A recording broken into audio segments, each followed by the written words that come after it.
All right, time to get some more of the OG Pack 2 runs uploaded before the new Puppy Pack comes out. We don't know when that's going to be, but the changes are quite drastic. I know some people aren't super happy about that, and they would rather just keep playing the existing Puppy Pack, but I feel like it's been out for so long now, and I don't know what it's like. Maybe if you're a new player, it's still perfectly fine to play, but if you're a veteran, it's just awful, to be quite honest.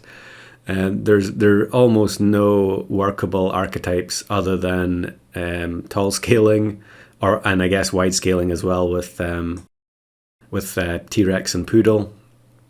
I mean, there is microbe turtle, but there's just very few variations, and you see a lot of this right now, which is big tier ones in the mid game where people get hatching chick and then they put garlic on their big tier one, and it's not much fun, at least from my perspective. But anyway, one of the pets that seems to be yo-yoing backwards and forwards between being changed and being reverted is the dromedary. And initially it was set to only buff pets from the current tier, which is really bad because it means you can't freeze anything for more than 2 tiers unless it's a tier 6. And originally I was going to put this video out showing what you could potentially do later on in the game. But of course, if you can only buff the current tier, then you can't do what I'm doing right now, which is buffing a dromedary beyond turn. Which turn would it be? I guess it would be beyond tier 4. Yeah, so as soon as you get to tier 5, tier 3 becomes the current tier, and you can't buff dromedary anymore. So here I buy the dromedary that was getting buffed, and now I'm going to look for another one. This was, I don't know what I was trying to achieve here, but a lot of the time I just can't resist buying the dromedary, even if I get the perfect start for certain challenges and I see like double dromedary in the shop. It's just impossible not to take it. So at this point, I don't really know what I'm going to use them for. I just used them initially to buff another dromedary, and it's the best feeling when you get another dromedary in the leftmost shop slot. Now, I did notice there was something about they've changed the ordering of pets in the shop, so it's not random anymore. It's now left to right based on the tier number, something like that anyway. So I think that what that means is if you have dromedary in the team, then you're gonna buff pets of a higher tier by default if you don't have anything frozen, I think. I'm not sure. I'm assuming it still handles the frozen pets the same way. I haven't tried the new version yet, but I guess in some ways that's good. You know, if you're taking dromedary to the late game and then you roll into, or the new shop opens with higher tier pets on the left, then your dromedary is going to buff them automatically. So maybe that's a good thing. I'm not sure. I'll have to give it a try. But what happens here is I get the leopard, and I decide I'm just going to greed for as long as I possibly can.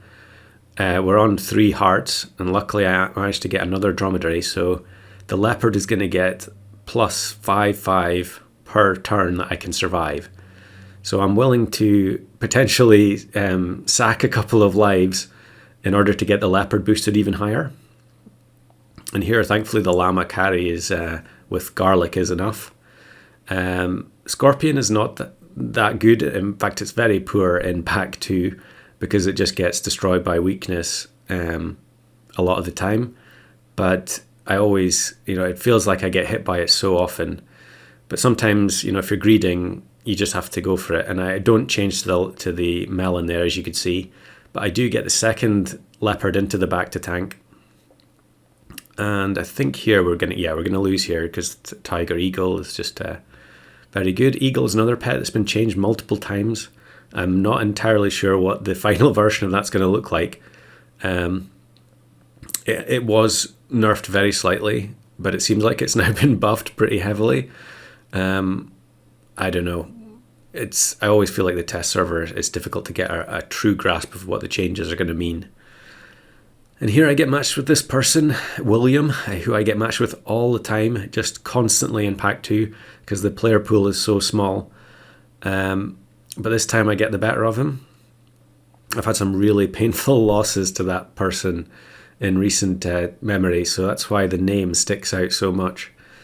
And I think here I don't give I still don't replace the garlic. I'm just going to save the melon for the leopards. I'm not going to get to 50-50, but we're going to get pretty close. And unfortunately, skunk, in a pack which is completely dominated by vertical scaling, you see skunk just constantly. You see it constantly in pack 1 as well, but in pack 2, I guess it makes sense, if everyone has a massive unit on their team, everyone's going to want a skunk to reduce the health of that massive unit. So I get the double leopard in because we're on 1 life now, but we've got another one frozen. I guess the dromedary effect is completely useless now. I suppose I could potentially, I still have some wins to get, so I could potentially scale another leopard up in order to replace the drom, but I think I end up keeping it. And luckily here we get the tiger spawning out of the eagle, so we get the win. I'm just going to take the level instead of getting another leopard into the squad. I probably should have frozen tiger here, but tiger is one of the pets that I just never buy. I really don't like it. So I pass it up. But I think on next turn we're going to see me do the rare thing, which is actually buying the tiger. Because llama getting +2/2 is worth very, very little at this point, even though it would be on 50 HP. And I get another tiger, and actually I don't take it. I guess I'm pretty confident that I'm going to win. So we throw in the tiger for an extra 19 damage snipe, I think it is. Yep. The snipes actually don't really kill very much.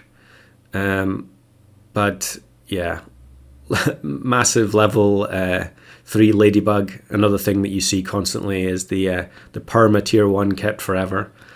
But there we go. There is it's probably an atypical dromedary game for me, because usually I'm trying to scale up weaker units, but you can always hang on till the late game and scale a tier 6 as well.